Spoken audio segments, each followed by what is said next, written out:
नमस्कार साथियों, आज एक और खास विषय पर वीडियो लेकर के आपके बीच में आए हैं। बहुत सारे साथी रेगुलरली सवाल पूछ रहे हैं, बातचीत कर रहे हैं, इंटरेक्ट कर रहे हैं, अच्छा भी लग रहा है और हम आप लोगों के सवालों के जवाब देने की कोशिश भी कर रहे हैं। अभी एक वीडियो डाली गई थी, ग्राम प्रधान के चुनाव की तैयारी कैसे करी जाए, तो उस पर काफ़ी लोगों का रिस्पॉन्स अच्छा रहा और उन्होंने बहुत सारे नए सवाल पूछे हैं। कैसे ट्रेनिंग की जा सकती है, ग्राम प्रधान की तैयारी कैसे करनी है, क्या क्या करें कि हम ग्राम प्रधान का चुनाव जीत पाएँ।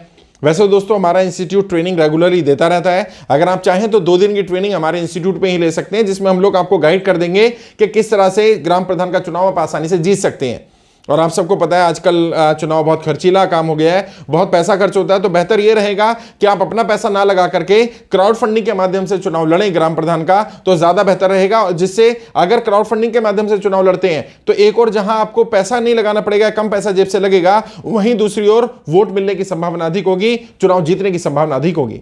अब ऐसा मैं क्यों कह रहा हूं और कैसे तैयारी करनी है और क्या क्या आपको सीखना पड़ेगा यदि आपको ग्राम प्रधान बनना है, तो सबसे पहला काम तो आपको लहर बनाना सीखना पड़ेगा। ग्राम स्तर पर लहर कैसे बनाई जाती है दोस्तों। विधायक का, सांसद का चुनाव लड़ना हो तो उसमें पार्टी स्तर पर, राष्ट्रीय स्तर, प्रदेश स्तर पर पार्टी अपने लेवल पर लहर बनाती है। पार्टी के बड़े बड़े उम्मीदवार आकर के लहर बना सकते हैं, लेकिन ग्राम स्तर पर लहर बना पाना थोड़ा मुश्किल होता है। उसके लिए आपको नई टेक्निक, अलग अलग तरीके अपनाने पड़ते हैं। उसमें डिपेंड ये करता है कि आपका गांव कितना बड़ा है, कितने वोट्स हैं आपके गांव में। मान लीजिए यदि आपका गांव 500-600 वोट का गांव है, छोटा गांव है, तो वहां लहर बनाना बिल्कुल अलग तरीका होगा। और यदि गांव बड़ा है, जहां 5000, 10,000, 15,000 वोट हैं, ऐसे गांव भी हैं जहां 15-15,000 वोट हैं, तो वहां लहर बनाने का तरीका बिल्कुल अलग होगा। फिर मीटिंग्स करनी है लोगों से, तो man to man marking technique का इस्तेमाल करना होता है। ये मैन टू मैन मार्किंग क्या है, कैसे हमें एक एक व्यक्ति तक पहुंचना है, कैसे हमें अपनी बात रखनी है और किस तरह से हम लोगों के बीच में जाएं, अपनी बात रखें, ताकि लोग हमसे जुड़ने को तैयार हो जाएं, लोग हमसे इन्फ्लुएंस होने शुरू हो जाएं। क्योंकि गांव में आप बड़ी बड़ी बातें करके या बड़ा प्रचार प्रसार करके चुनाव नहीं जीत सकते हैं। गांव में आपको ग्राउंड लेवल पे काम करना पड़ेगा और ग्राउंड लेवल के मुद्दे उठाने पड़ेंगे। तो मुद्दों को आइडेंटिफाई करना, कैसे मुद्दे आइडेंटिफाई किए जाते हैं, और जब मुद्दे आइडेंटिफाई हो जाएं तो फिर उन मुद्दों को कैसे पब्लिक के बीच में रखना है ताकि पब्लिक उनको सीरियसली सुने। क्योंकि जो भी उम्मीदवार आएगा वो उन्हीं मुद्दों पे बात करने वाला है। सबकी समस्याएं कॉमन होती है। अच्छा, गांव में सबको पता होता है किसकी क्या समस्या है, एक एक घर के बारे में पता है और गांव की समस्याओं के बारे में पता है, सब उसी पे बात कर रहे होंगे।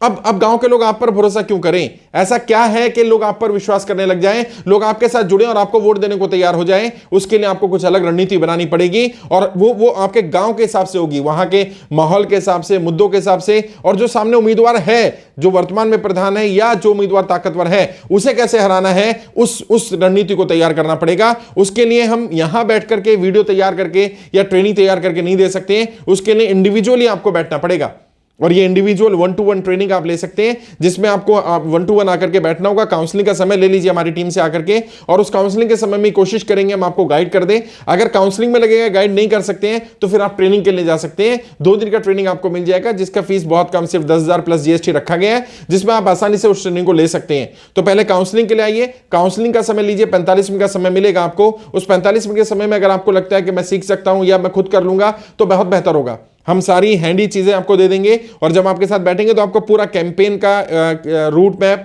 किस तरह से कैंपेन बनाना है, किस तरह से आपने अपनी मीटिंग सभाएं रखनी है, कितने दिन पहले लोगों से मिलना शुरू करना है, बूथ पर जिनको लगाया जाएगा, अगर एक ही बूथ है तो कैसे काम होगा, अगर बूथ ज्यादा है, जैसे मैंने कहा कि 15,000 वोट या 10,000 वोट है गांव में, तो हो सकता है वो 10 या 12, 15 बूथ हो, तो 15 बूथों के लिए टीम अलग अलग बनेगी। उन टीमों का गठन कैसे करना है, किस तरह से लोगों को रखना है। गांव में ग्राम स्तर पर जनरली देखा गया है जाति धर्म के समीकरण बड़ा मायने रखते हैं, और किस धर्म का उम्मीदवार है, किस जाति का उम्मीदवार है, वो बहुत महत्वपूर्ण होता है। तो आपको वो जाति के, धर्म के समीकरण कैसे तोड़ने हैं, और वो जनरल नहीं हो सकता है, वो स्पेसिफिक होगा, आपका ग्राम ओरिएंटेड होगा, गांव के हिसाब से बनाया जाएगा।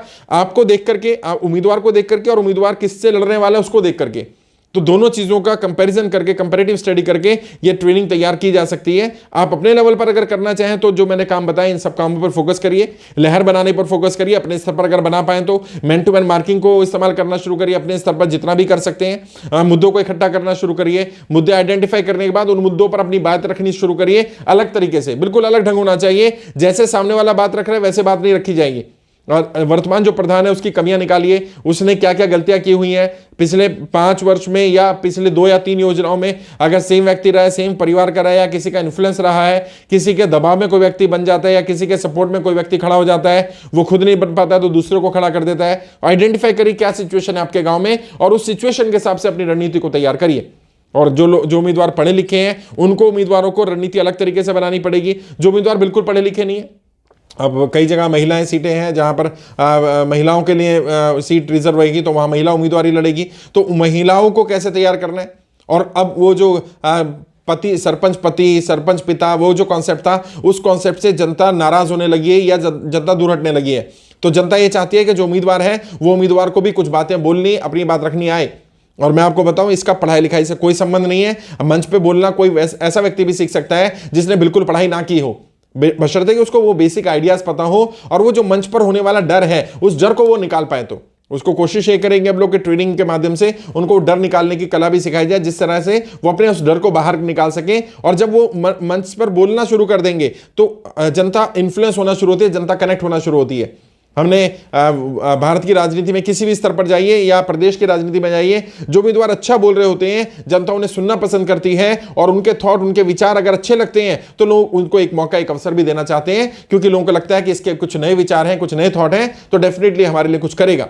तो ग्राम स्तर की ट्रेनिंग के लिए आप अप्लाई कर सकते हैं, आप हमारी टीम से संपर्क कर सकते हैं। अपने स्तर पर अगर तैयारी करके जाना चाहे तो अपने स्तर पर भी जा सकते हैं। इससे कोई फर्क नहीं पड़ता है कि आपने प्रोफेशनल ट्रेनिंग ली है नहीं ली है, अभी तक एक ही पैटर्न चला रहा है, बिना ट्रेनिंग के लोग जा रहे हैं। लेकिन मैं ये बात आपको इसलिए कह रहा हूं कि बहुत सारे लोग ट्रेनिंग लेकर के भी जा रहे हैं, तो उसमें थोड़ा फर्क आपको दिख जाएगा जब वो रणनीतियों का इस्तेमाल करेगा, जब वो अपना प्रमोशन करेगा। क्योंकि पैम्फलेट सभी लगाने वाले हैं, सभी बांटने वाले हैं, बोर्ड सभी लगाएंगे, होर्डिंग सब लगाएंगे, पर्चे पोस्टर सब लगाएंगे। आपके पोस्टर में ऐसा क्या हो जो लोगों को अपील करे? स्लोगन किस तरह से लिखा जाए, स्लोगन इंप्रेसिव कैसे होना चाहिए, किस तरह से लोगों को आपकी बात रेगुलरली पहुंच पाए, एक एक व्यक्ति तक उसके मतलब की बात कैसे पहुंचाई जा सकती है, उसको क्या चाहिए ये जानना सबसे पहली चीज है कि गांव के जो लोग हैं उन्हें क्या चाहिए। एक एक व्यक्ति की समस्या को सुनना, और जब समस्या पता चल जाए तो उसका समाधान उन तक पहुंचाना कि जब आप चुनाव जीत जाएंगे तो आप क्या क्या समाधान करने वाले हैं। आपको थोड़ा पता होना चाहिए कि ग्राम प्रधान को क्या विकास निधि मिलता है, किस तरह से वो काम कर सकता है, कितना पैसा खर्च कर सकता है, कहां कहां खर्च कर सकता है, कौन कौन से मद में पैसा मिलेगा, किस मद में खर्च करना है, किस में नहीं किया पुराने वाले प्रधान ने। पुराने वाली 2-3 योजनाओं के बारे में रिकॉर्ड निकालिए, क्या क्या काम हो सकते थे और क्या क्या काम नहीं हुए हैं। अपने अपने लेवल पर अपने गांव की एक छवि तैयार करिए कि किस तरह का आदर्श गांव आप देखना चाहते हैं। किस तरह से एक एक चीज पर फोकस करना पड़ेगा आपको, उन सारे मुद्दों को आइडेंटिफाई करना पड़ेगा कि गांव में कौन कौन से मुद्दे हैं जिनको मुझे उठाना है और लोगों तक अपनी बात पहुंचानी है। और जब जब लोग आपसे कनेक्ट हो जाएंगे, आपने टीम को बनाना है, जाति धर्म के समीकरण को तोड़ना है, तो आपको जाति धर्म के समीकरण को तोड़ने के लिए भी टीम तैयार करनी पड़ेगी। शैडो कैंपेनिंग वैसे तो गांव में या ग्राम स्तर पर नहीं चलता, लेकिन फिर भी आजकल देखा है, चलन में आया, जब गांव बड़े होते हैं, जहां 10-12 हजार वोट होते हैं, तो वहां पर शैडो कैंपेनिंग कॉन्सेप्ट भी बहुत ज्यादा चलने लगा है। उस शैडो कैंपेनिंग को यूज करिए, जिसमें सामने प्रचार शायद ज्यादा ना दिखे, लेकिन अंदर खाने एक करंट डेवलप होता है, और ये अंडर करंट ही है जो लहर बनाने का काम करेगा और जो वोटर को कन्वर्ट करेगा, आपको आपके सपोर्ट में वोट डलवाने का भी काम करेगा। ऐसे वोटर्स को भी आइडेंटिफाई करना पड़ेगा जो नॉन वोटर्स हैं। उन नॉन वोटर्स को वोटिंग में वोटर्स में कैसे कन्वर्ट किया जा सकता है, वो वोट क्यों नहीं कर रहे हैं, क्या कारण है उनका वोट ना करने का, और आप ऐसा क्या कर सकते हैं कि वो वोट डालने के लिए आपको तैयार हो जाए। वो पहली बात तो वोट डालने को तैयार हो, दूसरा आपको ही वोट डालें। और उसमें बहुत सारी टेक्निक्स का यूज कर सकते हैं, जहां पर हम जनता को उन मुद्दों से जोड़ सकते हैं जिन मुद्दों से अभी तक शायद बात ही नहीं की गई है, या उस तरह से मुद्दों को रखा जा सकता है कि जब व्यक्ति वोट डालने भी जाए तो मुद्दे उसके दिमाग में रहने चाहिए। क्या ऐसी कोई टेक्निक्स हो सकती है, क्या ऐसा कोई तरीका हो सकता है जिससे सामने वाले के दिमाग में मुद्दों को बैठा दिया जाए, ताकि जब वो व्यक्ति वोट भी डाल रहा हो तो वो आपके बारे में याद रखे, आपका नाम याद रखे, या उम्मीदवार को ही वोट दे, उसी उम्मीदवार को वोट दे जिसे हम चाहते हैं। जी हाँ, ऐसा किया जा सकता है। उससे पहले हमें ग्राउंड रिपोर्ट देखनी होती है, गांव का मूड देखना पड़ता है कि किस तरह का मूड वहां पर है। तो जब आप ट्रेनिंग के लिए भी आएंगे तो हम कुछ चीजें आपसे एक्सपेक्ट करेंगे कि आप बेसिक इंफॉर्मेशन लेकर के आए। वहां पर जातिगत समीकरण कैसे हैं, गांव की वोटर लिस्ट क्या है, पोलिंग स्टेशन कितने हैं, पोलिंग बूथ कितने हैं। अमूमन एक ही पोलिंग स्टेशन होता है गांव में, और पोलिंग बूथ एक स्टेशन में बहुत सारे बना दिए जाते हैं, कई बार 2 भी बना दिए जाते हैं अगर गांव बहुत बड़ा हो तो उस हिसाब से अगर हम रणनीति बनाएंगे तो मुझे लगता है कि आप चुनाव जीत पाएंगे और अच्छी तरह से काम कर पाएंगे अपने एरिया में, अपने गांव में, और ताकि चुनाव को जीतना आपके लिए आसान हो जाए। वैसे तो जैसे मैंने बताया, बहुत सारी रणनीतियां जो सांसद या विधायक लेवल पे हम लोग अप्लाई करते हैं वो ग्राम स्तर पर अप्लाई नहीं होंगी। ग्राम स्तर के लिए बिल्कुल अलग रणनीतियां बनानी पड़ेंगी, और वो रणनीतियां स्पेसिफिक होंगी उस गांव के लिए। यानी जिस गांव में एक रणनीति चल रही है, जरूरी नहीं है वही रणनीति दूसरे गांव में चले, और अक्सर चलती भी नहीं है। तो हमें पूरे गांव के इस स्ट्रक्चर को स्टडी करना पड़ता है, वर्तमान स्थिति को स्टडी करना पड़ता है, वर्तमान में कौन लोग प्रधान रहे हैं या पास्ट में पिछले 2-3 योजना में कौन लोग रहे हैं और अभी कौन लोग या किस तरह के उम्मीदवार और खड़े हुए हैं, जिससे कि आपको चुनाव जीतने में आसानी हो और लोगों को यह महसूस कराना कि आप वाकई एक सीरियस उम्मीदवार हैं, आप चुनाव जीत सकते हैं। यदि आपको अवसर मिले तो आप ग्राम प्रधान बन सकते हैं और आप अपनी टीम भी बना सकते हैं। लोगों को साथ लेकर के चलना आपको आता है, यह छवि आपकी जानी चाहिए। चाहे उम्मीदवार आपके परिवार का हो या आप खुद हो, इससे फर्क नहीं पड़ता है। हम उम्मीदवार को भी ट्रेन करेंगे और उम्मीदवार की टीम को भी ट्रेन करेंगे। टीम को गाइड कर रहे हैं काम करेंगे कैसे काम करना है, और उम्मीदवार को गाइड कर रहे हैं काम करेंगे कैसे उसने अपने आप को एक प्रबल दावेदार के रूप में पेश करना है, ताकि जनता को एहसास हो कि हमारे बीच में एक काबिल सक्षम व्यक्ति आया है जो वाकई आज ग्राम स्तर पर काम कर रहा है। कल यदि इसे अवसर मिला तो ये बड़े स्तर पर भी जा सकता है और इसके आइडियाज थॉट्स हमारे गांव को आदर्श गांव बना सकते हैं, वाकई गांव में बड़ा बदलाव ला सकता है। अगर इस तरह आप रणनीति पर काम करेंगे तो मुझे उम्मीद है कि आप वाकई चुनाव जीत भी पाएंगे और बहुत अच्छा परफॉर्म करेंगे चुनाव में। लेकिन फिर भी गांव में जैसा कि देखा गया है लगभग 90%, 95% और कई बार तो 97% तक पोलिंग हो जाती है गांव में। अब जब पोलिंग बहुत ज्यादा हो रही होती है तो एक एक वोट मायने रखता है, तो आपको उन वोटर्स को भी आइडेंटिफाई करना होता है जो वोटर्स कहीं बाहर के हैं, जिनको वोट डालने का अधिकार, जिनका वोट तो है गांव में लेकिन किसी कारण वो वोट नहीं डाल पा रहे हैं। उन वोटर्स को तक कैसे पहुंचेंगे, किस तरह से लोगों तक अपनी बात पहुंचाई जाएगी, ये सारा हम रणनीति में सिखा सकते हैं, आपके लिए रणनीति तैयार कर सकते हैं। यदि आप चाहें तो अपने लेवल पर भी रणनीति तैयार करें, इससे भी कोई फर्क नहीं पड़ता कि आप अपने स्तर पे काम करेंगे या आप किसी की मदद लेकर काम करेंगे। असली उद्देश्य चुनाव जीतने से है। और मुझे लगता है कि यदि आप ग्राम स्तर पर अच्छी तरह तैयारी कर रहे हैं, आपने अच्छी टीम बिल्ड की है, मुद्दों को अच्छी तरह उठा रहे हैं, अच्छी तरह से अपनी बात रखनी आती है, स्पीचेस वगैरह कुछ टॉपिक पर अच्छे तैयार किए हैं, कुछ अच्छे बढ़िया स्लोगन तैयार किए हैं, तो चर्चा में आप रहेंगे। और अगर आप चर्चा में आ गए तो यकीन माने चुनाव आप ही जीतेंगे, क्योंकि अक्सर देखा गया है जो व्यक्ति सबसे ज्यादा चर्चा में रहता है, जिसका सबसे ज्यादा विरोध हो रहा होता है, जिसके बारे में लोग उल्टा सीधा बोल रहे होते हैं, अक्सर चुनाव में वो व्यक्ति जीत जाता है।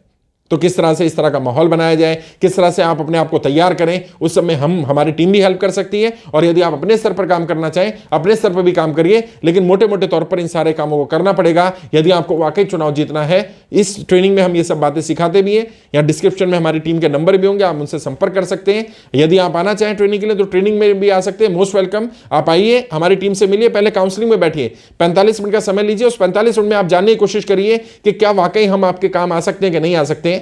यहां मैं सारी चीजें डिटेल में तो ट्रेनिंग वीडियो में नहीं दे सकता हूं, बट अपनी तरफ से कोशिश करूंगा कि जब आप आएंगे तो आपकी गाइड करा जाए आपको, और आपके लिए आपके हिसाब से, आपके ग्राम के हिसाब से रणनीति बनाई जाए, वहां के समीकरण को देखते हुए, ताकि आप चुनाव जीत पाएं। कोशिश करेंगे आगे भी अलग अलग विषय पर बात करते रहें। आपने कई साथियों ने कहा था कि ट्रेनिंग में क्या क्या सिखाया जाता है, उस पर एक वीडियो तैयार की जाए, तो मैंने वीडियो तैयार कर दी है। जितना मैं बता सकता था मैंने बताने की कोशिश की है, इससे ज्यादा तो इस वीडियो में नहीं बता पाऊंगा, लेकिन आप अगर 1-to-1 आकर मिलेंगे तो यकीनन मैं आपको गाइड करने की कोशिश करूंगा और ज्यादा से ज्यादा जानकारी आपको देने की कोशिश करूंगा। आज के लिए इतना ही, आगे किसी और विषय पर बात करेंगे। आपके उज्जवल राजनीतिक भविष्य के लिए हार्दिक शुभकामनाएं। जय हिंद, जय भारत।